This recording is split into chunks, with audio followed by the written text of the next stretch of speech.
Hello and welcome to round 12 here at Grand Prix Indianapolis. Maria Bartholdi in the booth, joined by Jacob Van Lunen. Only one team remains undefeated in the entire room, and you're looking at them. Paulo, Vito, Damo de Rosa, Eric Froehlich, and Ben Stark. We'll see if they can continue to stay undefeated in this tournament versus the likes of Shahar, Shenhar, Lance Austin, and Oliver Tiu. We're going to kick things off here on table A. PV DDR versus Shahar, Shenhar. Yeah, last round we watched Paulo make, I believe, 7 Polyraptor tokens by combining the card with Forerunner of the Empire. Oh, amazing. And from the looks of things, that Polyraptor is actually in Paulo's sideboard. Really? So he brought that in, expecting the match to go a little bit longer. Really, Adanto Vanguard, a quick start for Shahar Shenhar as well. and that's a really hard card to deal with when you don't have creatures that have more than 3 toughness to get down on the table and start actually blocking. Shahar, Shenhar, Oliver Tiu, of course, popular names in the Magic universe, paired with Lance Austin. This tournament, asked to team with them. Here we go, have another Exultant Sky Marcher from Shahar, and a swing. Paulo, no green mana to be seen. Yeah, Shahar just running away with this one. Paulo unable to find that 4th land, unable to find a green source until this turn. At this point, Shahar already, presenting 7 points of damage on the board when Paulo's at just 9 life. By the way, Ben Stark called Paulo's hand, quote, an Owen keep and a Paulo mulligan. That's great. Knight of the Stampede here for Paulo.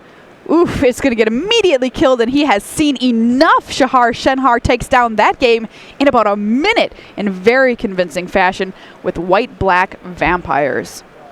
And Shahar Shenhar, a 2-time world champion, back-to-back world championships for him. That was fast. All right, let's check in on table B here. Eric Froehlich versus Lance Austin. Blue-green Merfolk from the looks of it versus red-black aggro Pirates from Eric Froehlich.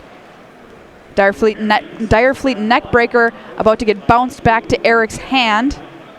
Captain's Hook there on the battlefield as well, turning anything into a pirate, giving it menace. Lance Austin, though, not deterred, is just going to swing with the creatures he has. Plays a Deep-Root Warrior and passes the turn.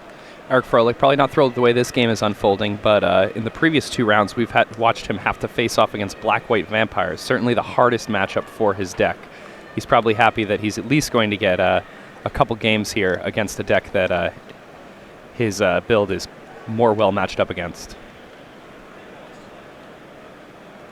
Direfleet Netbreaker comes in once again along with a Fanatical Firebrand for Froehlich. Lance Austin taking a read of that Captain's Hook.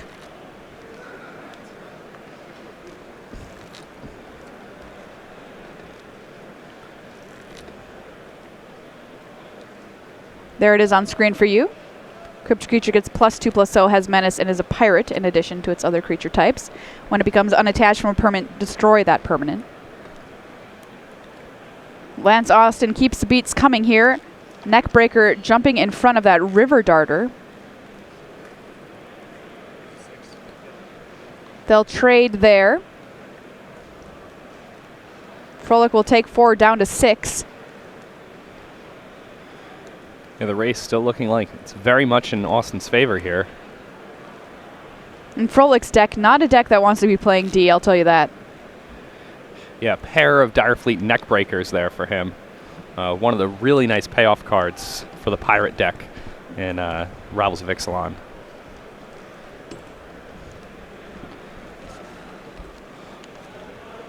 Take a peek through these deck lists here for you. See if there's anything exciting that Lance Austin is working with. And in a format like Team Sealed, you're far more likely to have decks that are just crazy powerful. Yeah, Eric Froehlich, the thing he would be most worried about out of a Merfolk deck would be a setup that involved a lot of hexproof creatures in conjunction with auras. Luckily, Lance doesn't have many cards like that. He can, however, go wide and kill Eric with a tempo strategy, as Merfolk is, known to do. Direfleet Neckbreaker number 2 for Eric Froehlich. Fanatical Firebrand able to attack in for 3. Lance Austin, though, swings right back.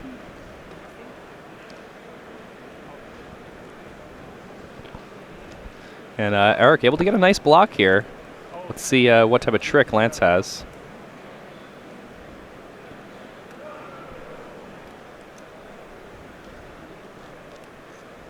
All right. No trick. Trade. Deep-root Waters here for Lance Austin. And those tokens, they match up pretty nicely against Eric's deck. Eric's deck has 3 copies of Impale. Oh, excuse me, Aquatic Incursion. Yeah, it would create more 1/1 hexproof creature tokens for Lance Austin. And that is going to do it. Eric Froehlich seen enough. Lance Austin, Shahar, Shenhar both rack up wins for their team here in round 12. Yeah, with Eric just at 4, the Aquatic Incursion's ability to make Austin's creatures unblockable, probably just too much. With triple Impale, it seems like Eric's deck would be really, really good against a dinosaur opponent. But, sure. He hasn't had that kind of opponent yet today.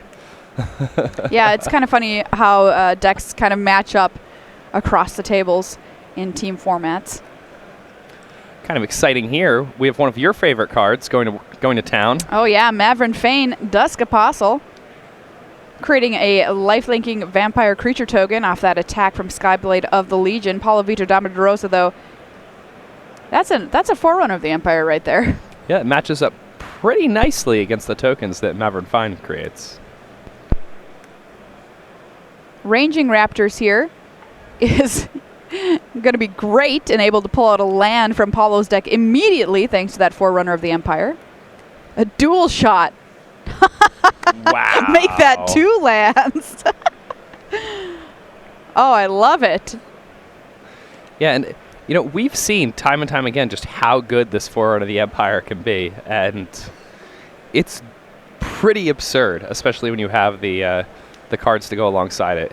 If you have enough enrage triggers, you can actually turn that 1 damage to all of your creatures into an advantage, and against these decks like vampires, so many of your opponent's creatures end up having 1 toughness. Bishop Soldier there for Shahar. Yeah, we've seen Forerunner of the Empire be behind some of the most crazy plays we've seen this weekend. Yeah, not least of which is the 7 Polyraptor tokens to go with the Polyraptor itself. Right. To finish off the last round. I mean, not only are you triggering Enrage on your own creatures, but a lot of the time you're able to use it to finish off creatures post-combat, or use it in conjunction with a dual shot like we saw Paulo do there. So it's a really versatile card as well. Yeah.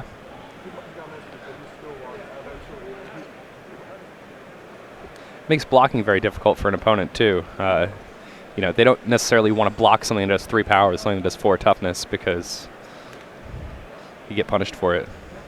Colossal Dreadmaw here will ping once again. Paulo able to pull more lands out of his deck, thinning his library in impressive fashion thanks to those Ranging Raptors. And by the way, he is a 6/6 Trampler. Yeah, these Ranging Raptors have been quite good for Paulo already, putting 3 lands into play for him. Luminous Bonds here on that Colossal Dreadmaw.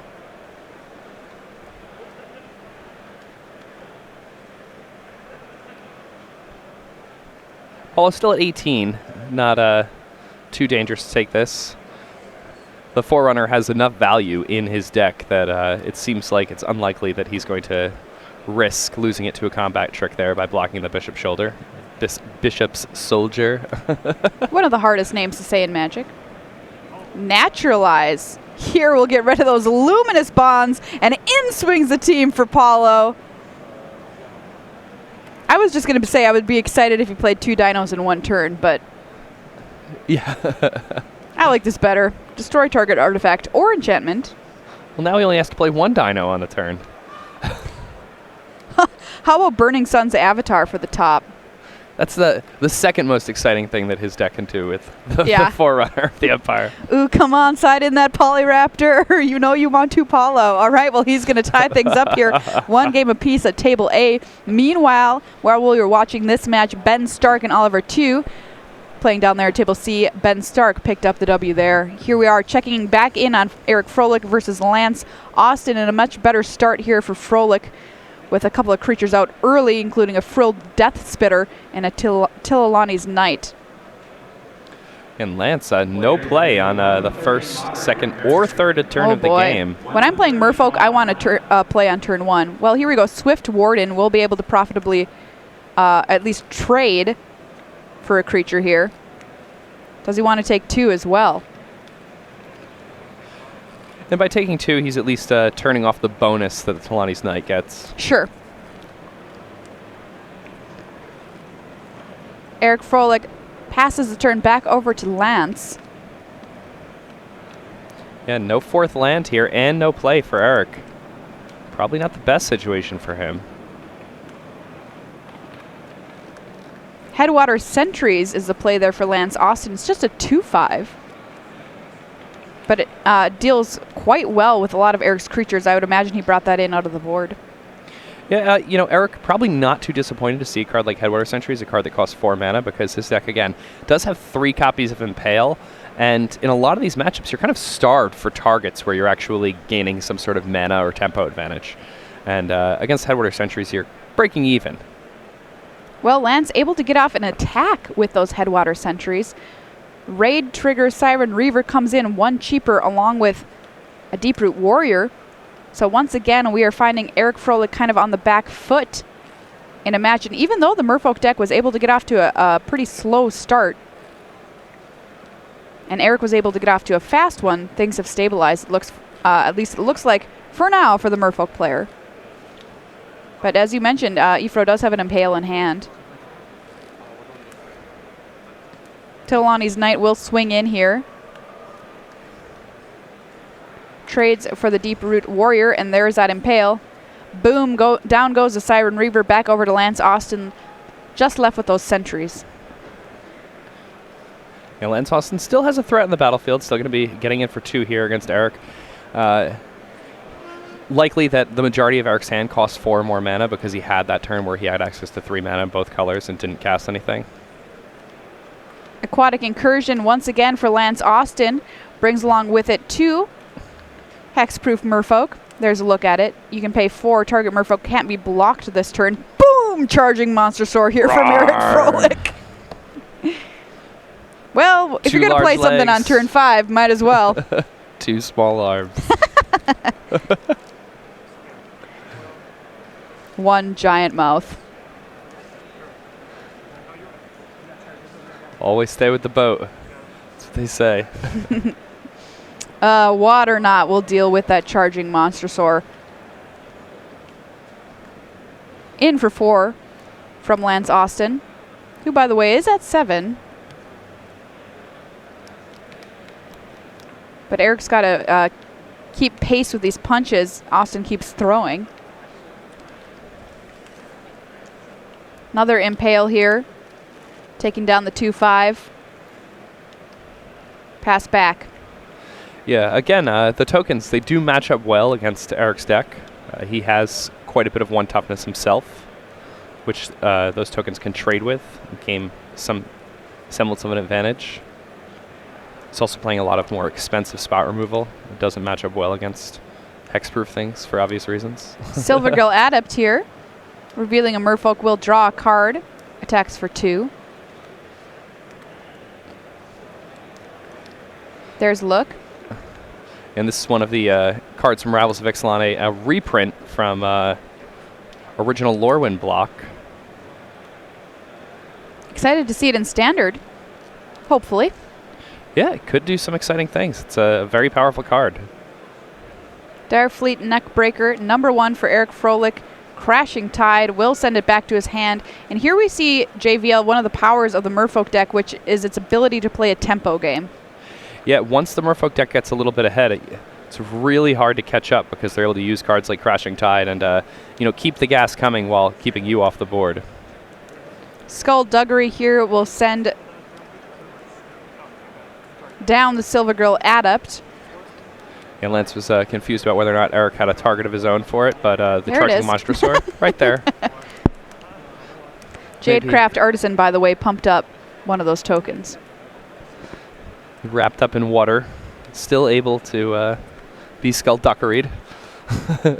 Another Impale number 3 there from Eric Froehlich will take down the Jadecraft Artisan, but he's just had to play response, response, response.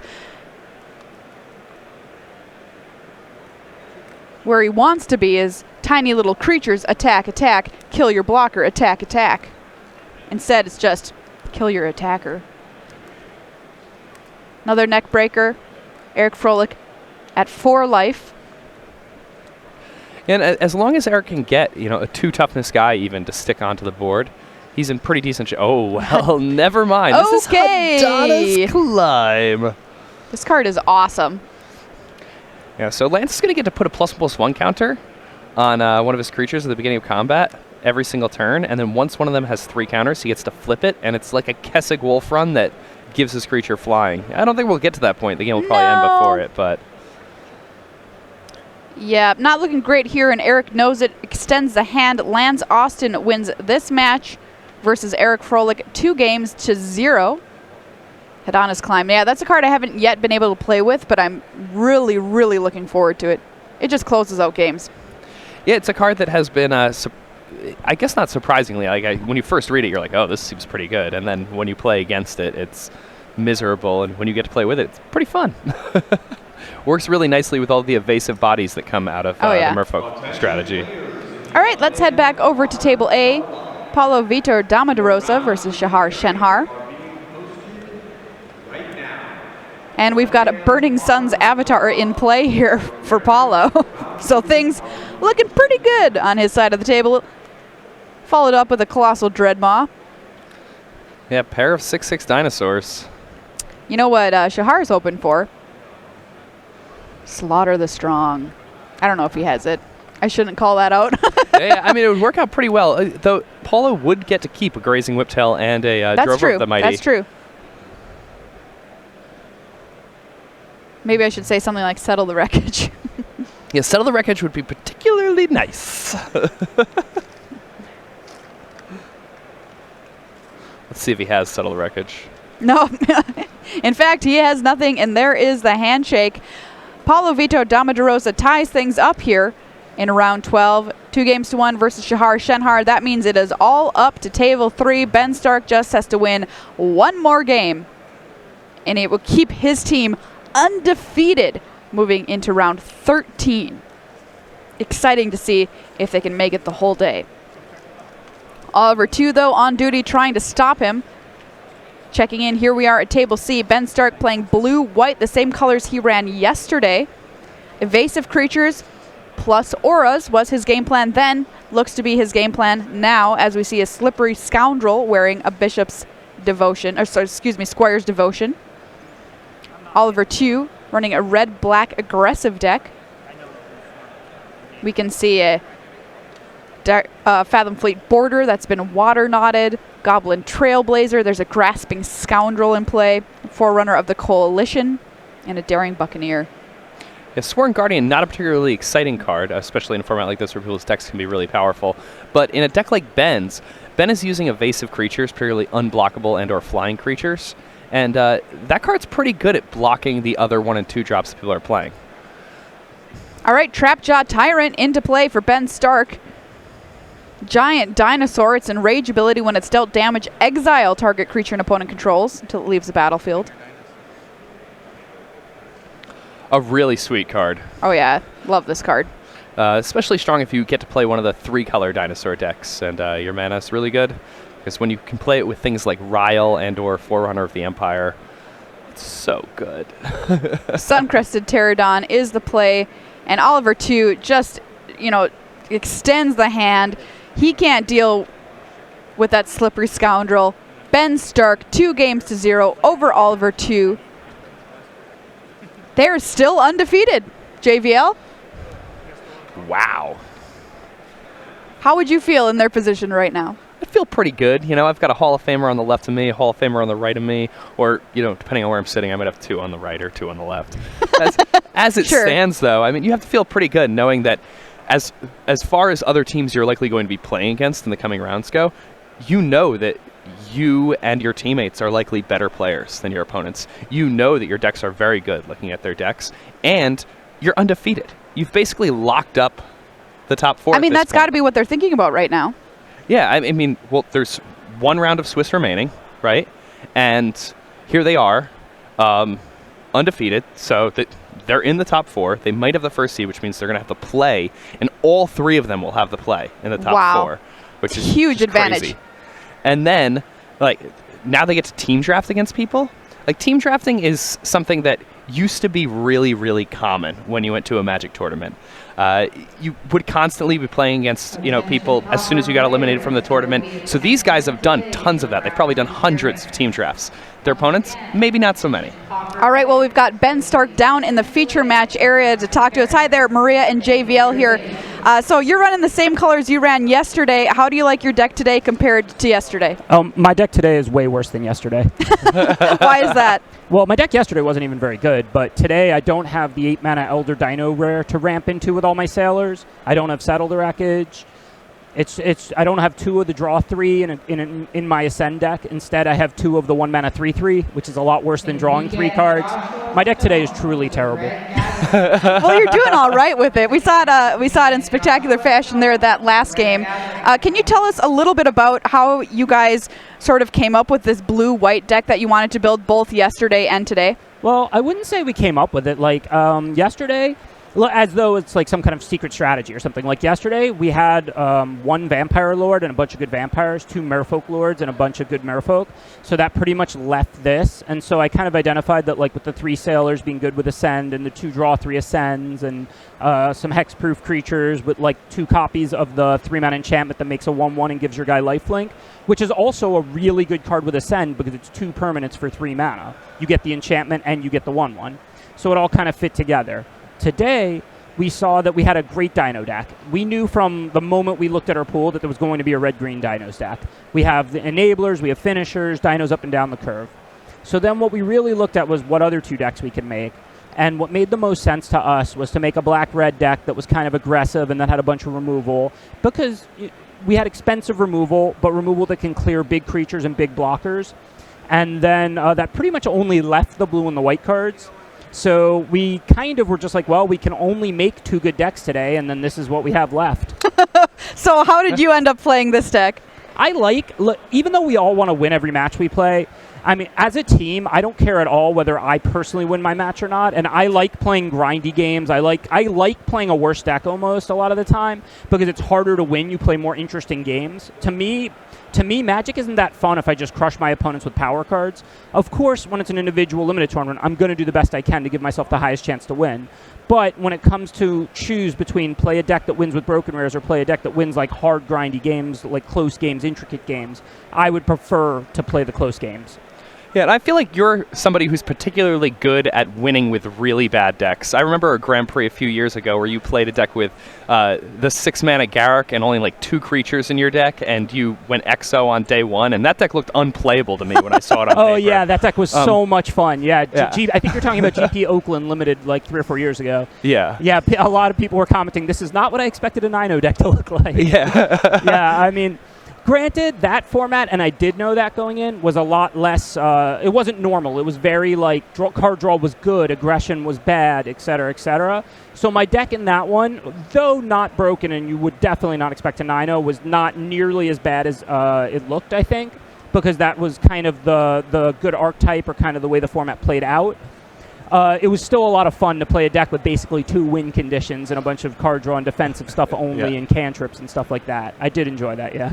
So how are you feeling about team drafting some rivals? I'm not going to lie. So the set came out last week, and not even was released last week. It was like the pre-release last week, right? Yeah. So I haven't done any Rivals team drafts. I'm a very experienced team drafter. I've done thousands of them in my life. But, I mean, this is going to be my first Rivals team draft.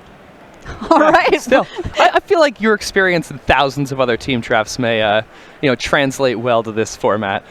So just to keep pushing on the fact that you're capable of figuring out how to win with bad decks, I really like that despite not having a good deck available to you after building your teammates' decks, that you thought to yourself, okay, well, I can just put Squire's Devotion on a guy that has hexproof and unblockable, and I can steal wins, even if my deck isn't as good as my opponent's. And the fact that you can recognize things like that, I think, is what kind of makes you stand out as such like a good limited player. Well, I appreciate the compliment. I mean, definitely, it's not hard when you open your sealed and it's the Nut Tribal deck. It's hard when you kind of have to go deep and figure things out and do the best you can with what's left.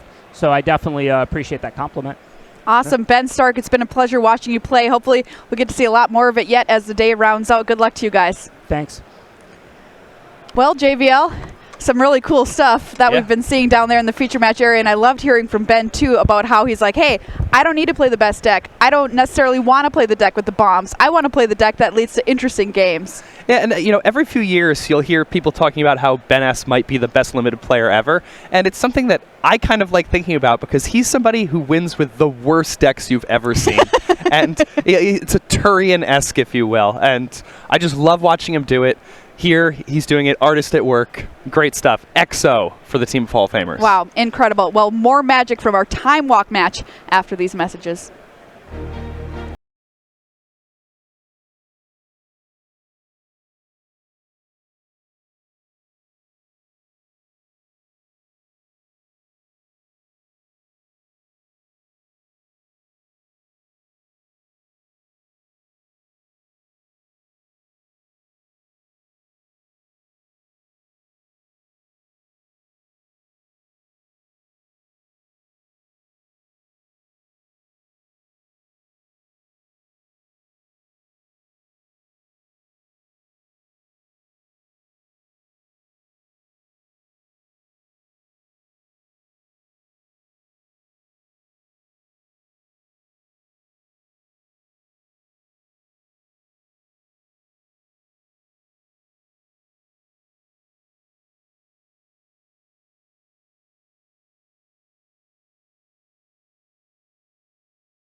Hello and welcome back to coverage of Grand Prix Indianapolis. Marie Bartholdi here in the booth, joined by Jacob Van Lunen.